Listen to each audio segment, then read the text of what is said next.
para jamaah sekalian,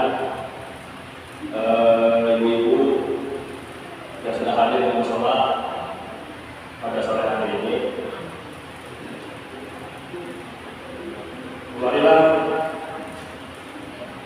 kita panjatkan puja dan puji syukur kita kehadirat Allah Subhanahu wa taala yang telah memberikan kita umat iman, umat Islam, dan yang paling penting adalah nikmat sehat sehingga kita bisa berkumpul di mushola ini pada sore hari ini. Selawat serta salam tak lupa kita curahkan kepada Nabi kita, Habibina wa Syafi'ina wa Maulana Muhammad, serta keluarganya, kerabatnya, sahabatnya, dan insya Allah kita sebagai umatnya akan mendapatkan syafaat nanti di yaumil qiyamah. Amin ya rabbal alamin.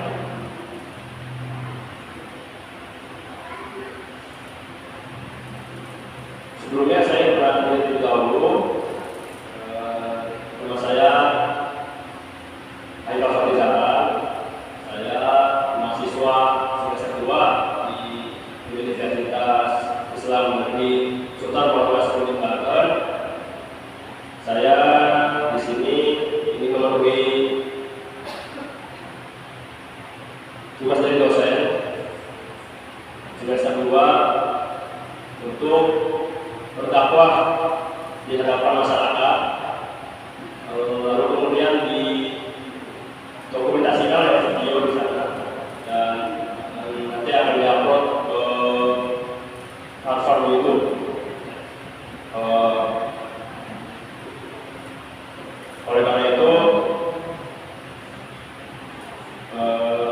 saya minta izinnya di sini untuk menyampaikan sebuah materi yang bertemakan rasisme.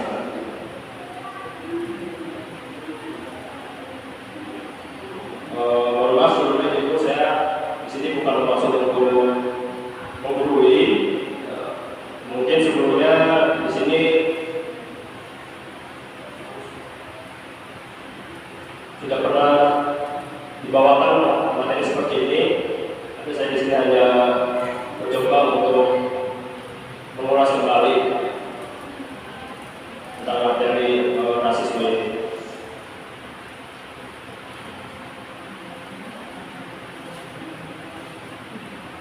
Oke, untuk ibu ada yang tahu apa itu rasisme?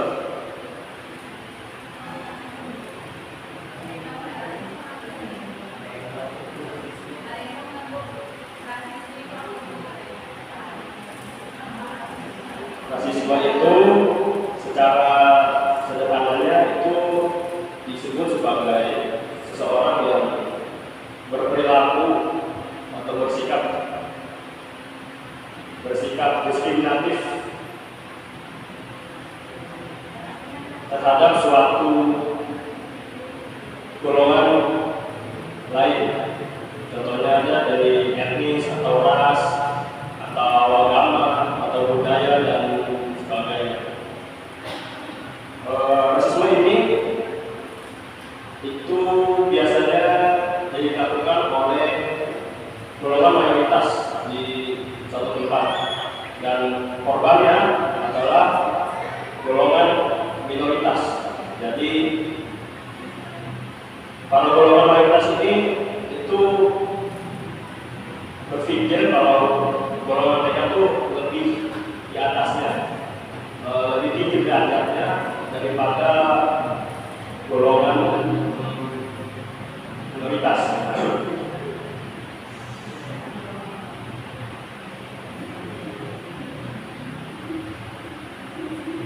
Oke, dalam sudut pandang Islam, rasisme ini sangat jelas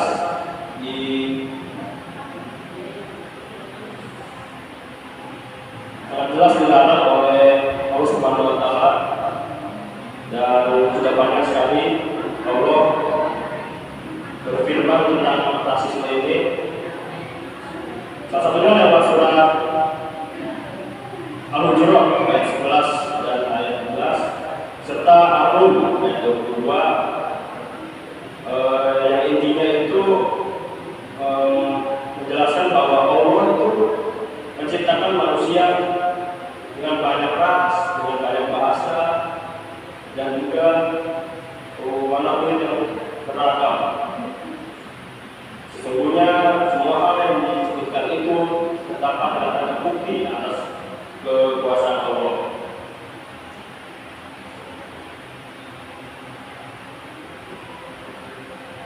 di luar sana ada banyak sekali kasus-kasus dari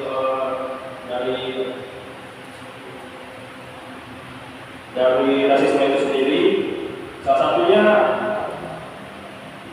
adalah kasus rasisme antar etnis yang terjadi pada Februari tahun 2001, yakni di Kota Sambit, Kalimantan Selatan, yang melibatkan suku Dayak asli dan suku Madura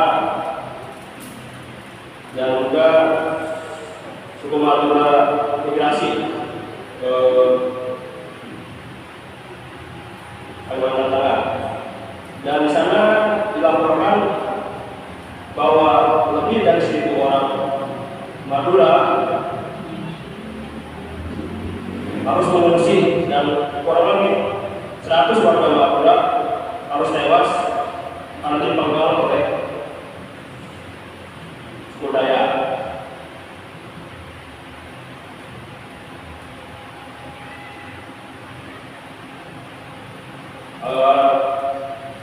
Kedua, ada pun kasus di luar negeri, yaitu di Eropa, kali ini di Jerman.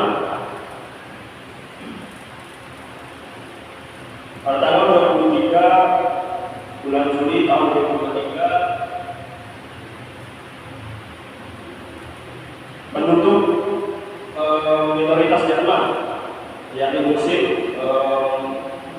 diolok-olok oleh masyarakat mayoritas Jerman. Orang-orang yang berkumpul di sana itu mendapatkan makian dan juga pelecehan dan lain-lain ya. Lalu yang terbaru itu ada di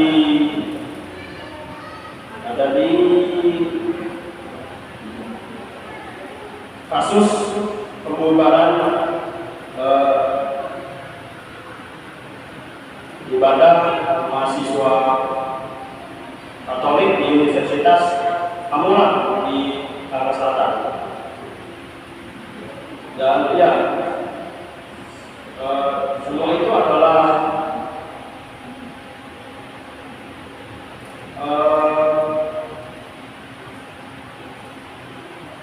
berdasarkan mayoritas atas penuntut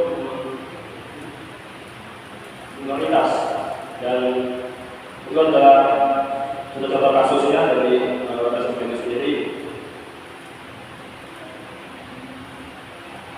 Rasisme sekali lagi adalah tindakan yang sangat buruk bagi kelangsungan hidup kita sebagai masyarakat. Mengingat banyaknya kasus rasisme yang terjadi di dunia ini, kita sebagai manusia tinggi yang namanya toleransi.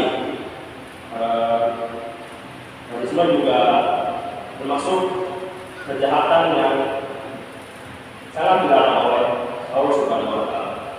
Dan dalam Al-Quran, Allah Subhanahu wa Ta'ala menyangkut pautkan kejahatan rasisme dengan keimanan manusia.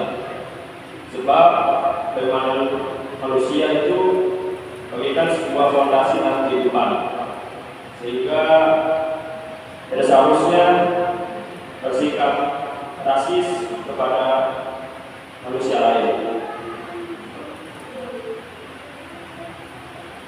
Karena menerima perbedaan adalah termasuk salah satu bentuk keimanan terhadap Allah Subhanahu wa Ta'ala. Selain itu, kejahatan rasisme juga berhubungan dengan tingkat ketakwaan manusia. Artinya,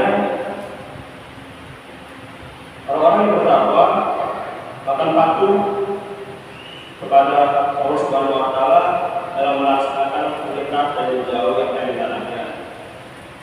Kita hidup di negara yang majemuk, keanekaragaman sangat kental di negara ini. Oleh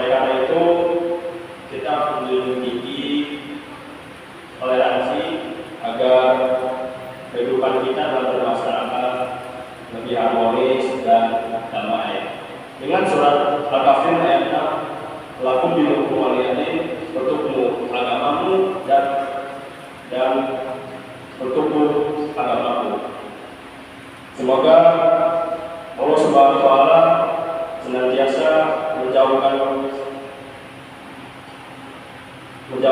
kita dari tindakan rasisme dan melindungi kita dan saudara kita yang mengalami tindakan rasisme di luar sana.